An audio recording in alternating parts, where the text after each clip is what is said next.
September 8th, 1943.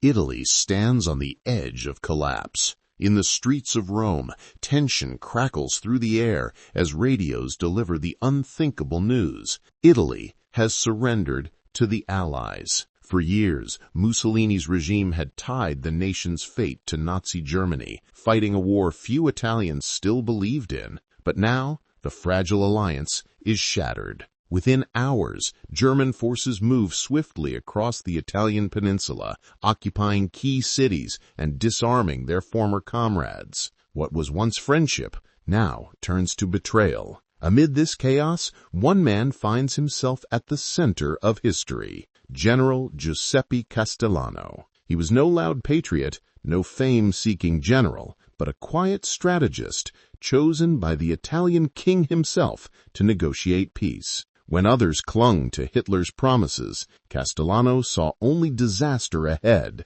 He believed Italy had bled enough, and that loyalty to a dictator was not loyalty to the nation. So, when Hitler demanded obedience, Castellano refused. His mission to end Italy's suffering would force him into the shadows of diplomacy and danger, walking a tightrope between survival and treason. As the German army tightened its grip, Castellano worked in secret, preparing to cut the bond that chained Italy to its doomed ally. But such defiance would not go unanswered. The Führer's wrath was swift and merciless. German divisions advanced south, determined to punish betrayal. And for Castellano, the coming days would test not only his courage, but the very soul of Italy itself. Next, the secret meetings in Lisbon, where Italy's silent rebellion truly began.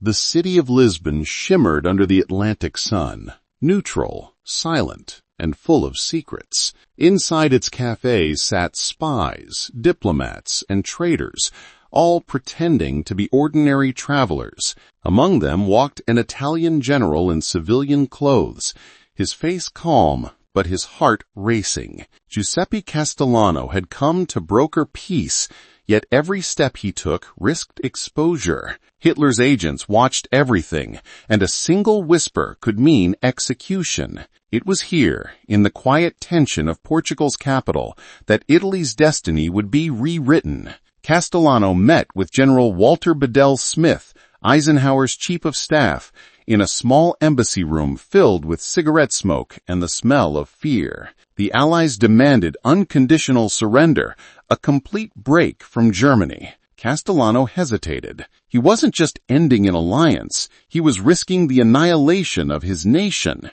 Still, he pressed on, signing the secret agreement on September 3, 1943. But while pens moved in Lisbon, tanks moved in Italy. German intelligence had already sensed betrayal. Operation Oxe, Hitler's plan to seize Italy and disarm its army, was ready to strike. Back in Rome, confusion reigned.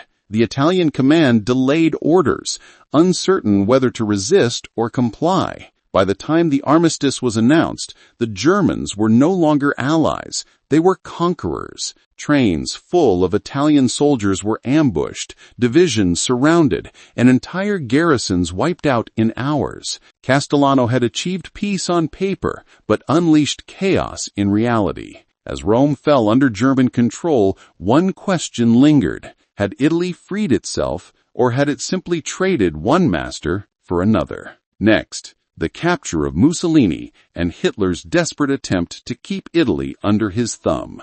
Night fell heavy over Rome. The city that once ruled empires now trembled in silence, caught between two armies and a collapsing crown. As German tanks rolled through the streets, King Victor Emmanuel III faced the most critical decision of his life: flee or be captured. The monarchy had lost its grip.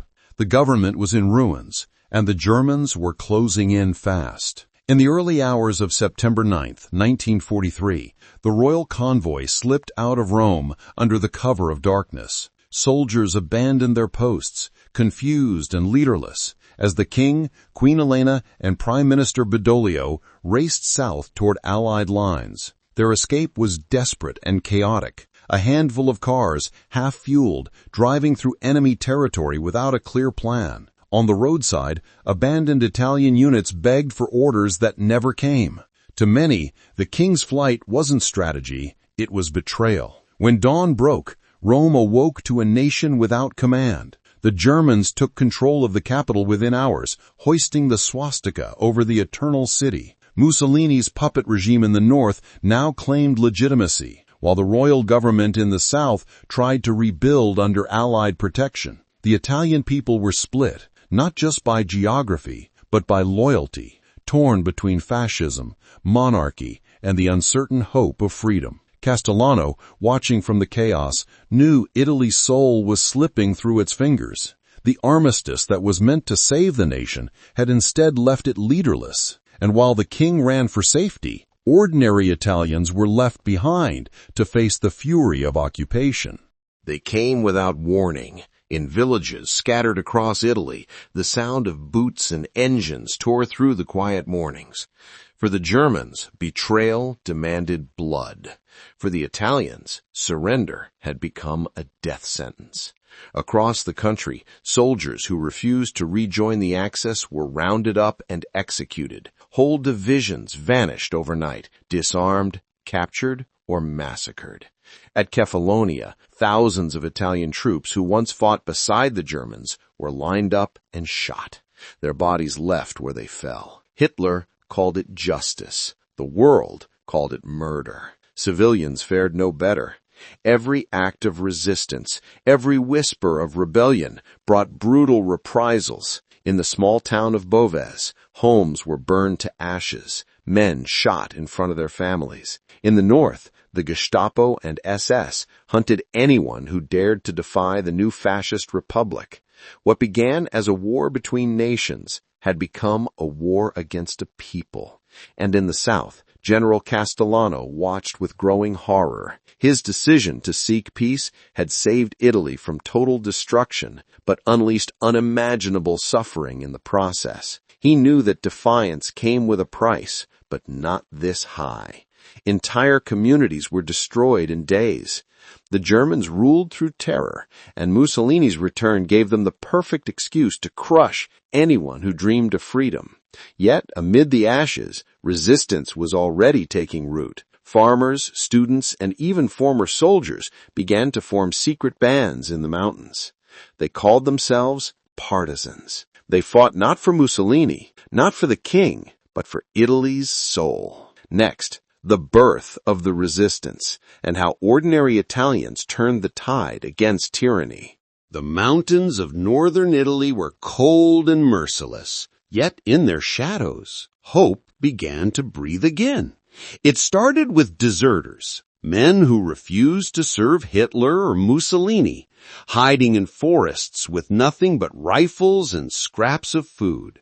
Soon, they were joined by farmers, students, and workers, men and women who had lost everything except their will to fight. These were the partisans. At first, they were disorganized. Small groups launching hit-and-run attacks on German convoys, cutting telegraph wires, sabotaging railways. But as the occupation grew harsher, the movement spread like wildfire. Villages became strongholds. Mountain passes turned into traps. Every German truck that burned sent a message. Italy would not kneel again.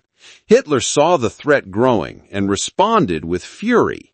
Entire communities were punished for partisan attacks, villages destroyed, civilians executed as warnings. Yet the fear only hardened the resistance. Allied supplies began to trickle in through the mountains. Weapons dropped from planes under moonlight. For the first time since the armistice, Italians felt they had a cause worth dying for. Not for a king, not for a dictator, but for a future free from both. In the South, Castellano followed these reports with a mix of pride and guilt. He had wanted peace, but now Italy's freedom was being fought for in blood and shadows. The Germans held the cities. The fascists held the north. But the heart of Italy was slipping from their grasp. The partisans had no flag, no uniform, but their courage began to change the course of the war. What started as survival was turning into rebellion. Next, the winter of 1944, when the mountains froze, supplies ran dry, and the price of resistance became almost unbearable. Winter fell across northern Italy like a merciless hand, blanketing the mountains in frost and snow that cut off villages and made even the bravest partisan hesitate. For the men and women hiding in forests, caves, and abandoned farmhouses, survival became a constant battle, equal in ferocity to the fight against the Germans. Hunger gnawed at their bones, bullets were scarce, and the bitter cold froze more than just flesh. Each day brought the terrifying possibility of discovery. German patrols prowled the roads and mountain passes, sometimes accompanied by bloodhounds, sweeping through villages in search of rebels, executing suspected partisans and their families in cold reprisal. Every act of resistance came at a terrible cost, yet the Italians refused to surrender their spirit. Small bands of fighters moved through the snow, using knowledge of the terrain to their advantage, striking convoys, burning supply depots, and cutting telegraph lines to disrupt German communications. Villagers risked everything, smuggling food, ammunition, and information to the fighters hidden in the mountains. Priests and nuns, farmers and shopkeepers became part of an invisible army that fought not with grand strategy, but with courage, cunning, and determination. In the south, Allied forces struggled to advance across the peninsula, slowed by harsh terrain and entrenched German defenses. The Gothic Line, a vast network of bunkers, artillery positions, and barbed wire, stretched across the Apennines, a final barrier protecting northern Italy from liberation. For General Castellano, now working closely with Allied intelligence, the reports from the north were both inspiring and horrifying. Entire towns had been destroyed, civilians executed, yet resistance grew stronger, spreading across valleys and hills, weaving itself into the very fabric of Italy. It became clear that freedom would not be delivered from abroad, it would be earned through blood, frost, and sacrifice. By the end of the winter, the partisans were no longer merely survivors, they were organizers, trainers, and guides, coordinating with Allied units preparing to push north. Italy's liberation was taking shape, not in the offices of generals or the halls of kings, but in the frozen forests and snowbound villages where ordinary people risked everything for an extraordinary cause. And even as the frost began to thaw, the war was far from over. Each battle fought during that bitter winter had forged the partisans into a force the Germans could no longer ignore. By spring, the fight for Italy would erupt with unstoppable momentum, setting the stage for the Allied advance that would finally crush Hitler's hold on the peninsula. Next, the Allies' advance, a relentless push that would collide with years of occupation, cruelty, and the determination of the Italian spirit. Spring arrived with the roar of artillery, signaling the beginning of a relentless Allied push through Italy. After months of bitter winter, snow-covered hills gave way to muddy fields, rivers swollen with melting ice, and villages still haunted by the memory of occupation. The Gothic Line, Germany's formidable defensive barrier, was the first great challenge, a sprawling network of bunkers, artillery, and mines stretching across the northern Apennines. Allied forces, Americans, British, Canadians, and now Italian troops who had switched sides, advanced with meticulous planning, but the fighting was savage. Every ridge, every village, every road was contested with deadly intensity. The Germans, knowing their empire was collapsing, fought with ruthless determination, using snipers, artillery, and counterattacks to delay the inevitable. In the mountains and forests, Italian partisans became indispensable allies, guiding soldiers through hidden passes, sabotaging supply lines, and gathering intelligence that turned the tide of skirmishes. Civilians, who had suffered through years of oppression, finally dared to help openly, providing food, shelter, and information. The Italian resistance had transformed from scattered survivors into a shadow army that complemented the advancing Allies in ways conventional forces could not. Towns like Monte Cassino and Anzio became symbols of the campaign's brutality, their streets littered with rubble and bodies. Yet, for every setback, the Allies pressed on. General Castellano observed these movements with a complicated mix of pride and sorrow. He had chosen defiance over submission years earlier, setting in motion events that had cost countless lives. Yet he now witnessed the fruit of that choice. A nation fighting for its freedom with courage that could not be measured in military statistics alone. Mussolini, trapped in northern Italy under German protection, had become a hollow figurehead, relying entirely on German soldiers to maintain what little authority remained. His speeches, once commanding, now sounded desperate and empty. As the Allies pushed further, German forces were forced into retreat, leaving behind a trail of devastation. The partisans, emboldened by success, captured towns, executed collaborators, and reclaimed territory, transforming the liberation into a war fought by Italians for Italy. Each step forward was a victory against both tyranny and despair, yet the cost remained staggering. By the end of the spring campaign, the Germans were collapsing. Mussolini's authority teetered, and the once occupied north of Italy teetered on the brink of freedom. Next, the fall of Mussolini, when revenge, justice, and history collided in a single unforgettable moment.